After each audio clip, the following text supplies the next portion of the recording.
Ճակաշարքի ավանդույթները երբ են ձևավորվել եւ ինչու են քաղաքական ուժերը պատրաստ տալ ընտրակաշարք եւ քաղաքացիները վերցնել ընտրակաշարք անգամ գիտակցելով դրա քրեական հետևանքները եւ սա միայն սոցիալական ծանր պայմանների արդյունք է թե ամեն դեպքում իշխանությունների հանդեպ անվստահության գործոնը եւս այստեղ դեր ունի համեցեք Շատ լավ եթե խոսենք թե երբ է Հայաստան ձևավորվել այս երևույթը ընտրակաշարքի այսինքն երևույթը ինքը բնականաբար Հայաստանը հետխորհրդային երկիր է եւ ընտրությունների երկարատև ավանդույթ ինչպես եվրոպական երկրները չունի այսինքն մեր մոտ ընտրություն երևույթը սկսեց 90 թվականի Գերագույն խորհրդի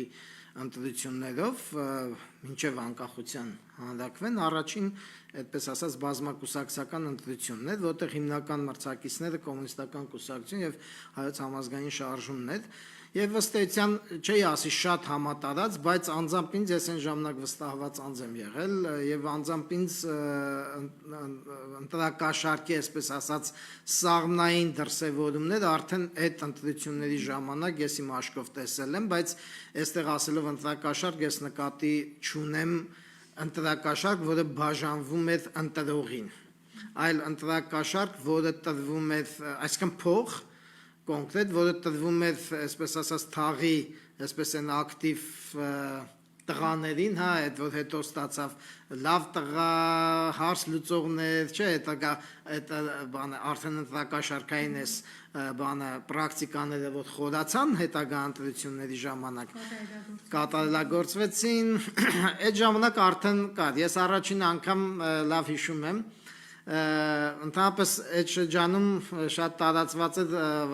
3-ից 25 ռուբլյանոց այդ կուպյուրաները, թղթադրամները եւ այն ժամանակ ես այդ մեր թաղամասում մի այդպես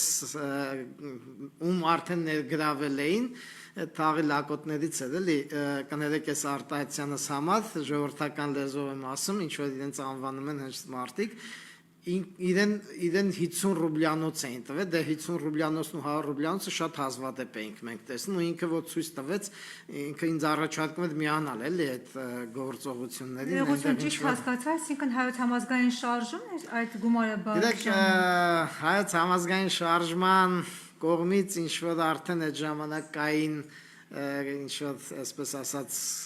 գործարարներ իբր թե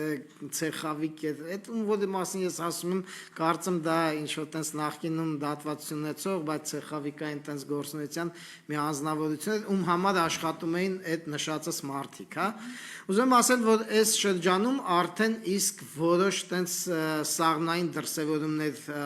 ի հայտ եկան բայց ելի եմ կրկնում դա այնպես չէ որ տրվում էր քաղաքացուն Իսկ արդեն 90-ականներին էլի հələ դեռ տենց խմորումների մեջ էր այս երևույթը, բայց այդպես հստակ պրակտիկա դարձավ, որ արդեն մարդկանց փող բաժանելով իրենց ձայնը գնում էին բառից բուն իմաստով, արդեն հիմա կասեն էլի ասում են Ռոբերտ Քոչարյան, բայց դե հիմա իր շրջանում, հա ես տեսել եմ այդ շատ հետաքրքիր մի էլի պատմություն իմ հետ էլի եղավ, ես էլի վստահված անձ էի Տավուշի մարզում ու մեր տեխնացուի բուկլետներն էինք բաժանում, որը որ ցավոք բան է, այտենց փող ունեցող մարդ չէր, էլի, բայց շատ մեծ հեղինակություն ունեցող մարդ էր այդ շրջանում շատ հարգված, որը իհարկե չանցավ Եվ երբ որ մենք արդեն գնում էինք ու ասում էին, որ ինքը չի անցնի, որովհետև Քոչարյանի դաբրոն չունի, այդ նաև դաբրո հասկացությունն էր այդ ժամանակ, այսինքն իր դաբրո հայերենոց կլինեն, որ բան է, էլի, իր հովանավորություն, այս թույլտվություն չի, այսինքն իր հովանավորությունը, ինքը ասում էր, այս մարդը պետք է լինի ցուցակներ կային, այդ մեծամասնական ընտրացուցակներով դեռ այն ժամանակ մեծամասնականը կար ու մեզ ասում էր երբ որ այդ գրքույկները բաժանում էինք ես շատ լավ հիշում եմ էլի մարդիկ հարցնում էին բայց դատակ եք տալիս նկատի ունեին մեջը բան չեք այսինքն արդեն մարդկանց սովորացրել էին որ եթե դու բան ես տալիս, այդ գրքույկ ես տալիս նախընտրական այդ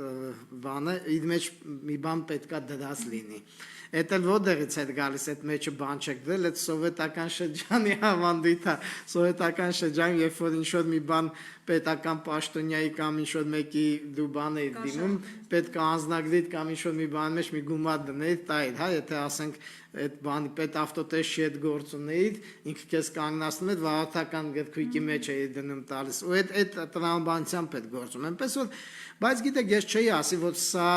ավանդույթ է, ավանդույթ չեմ համարի, այլ ես սա կանվանեմ պրակտիկա, տարածված պրակտիկա նախընտրական եւ ընտրական շրջանում, եւ այստեղ պետքա ես հստակ տարանջատեմ ընտրողի կողմից այդ ընտրակաշարքին մասնակցել, այսինքն վերցնելու եւ ընտրակաշարք բաժանելու պրակտիկան, որտեղ սրանք շատ տարբեր են այն իմաստով, որ մենք նաեւ 2018-ից հետո մենք տեսանք, որ երբ որ ընտրակաշարք բաժանելու պրակտիկան բաժանողները այլևս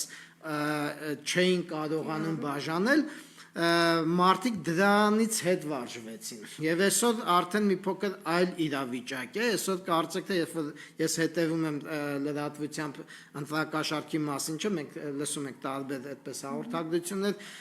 Դանիելը որ մեզ միանա Հովհաննիսյանն նա շատ ավելի փաստարկված այդ մասին խոսի, որտեղ ինքը հենց այդ խնդիրներով է զբաղվում, բայց դա մենք էլ ենք տեսնում այդ միջադեպերը,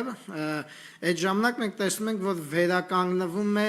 ընտրակաշարք տալու պրակտիկան, բայց վերցնելու պրակտիկան համատարած կարծեք թե չի վերականգնում։ Ինչու եմ ես սա նշում, որովհետև երբ որ ընտրակաշարքի պրակտիկայի խրախուսող կողմը դա այսպես ասած իշխանություն ունեցող քաղաքական ուժերը չեն, լրիվ ուրիշ իրավիճակ է առաջանում, երբ որ իշխանություն ունեցող քաղաքական ուժերն են, լրիվ այլ իրավիճակ է առաջանում։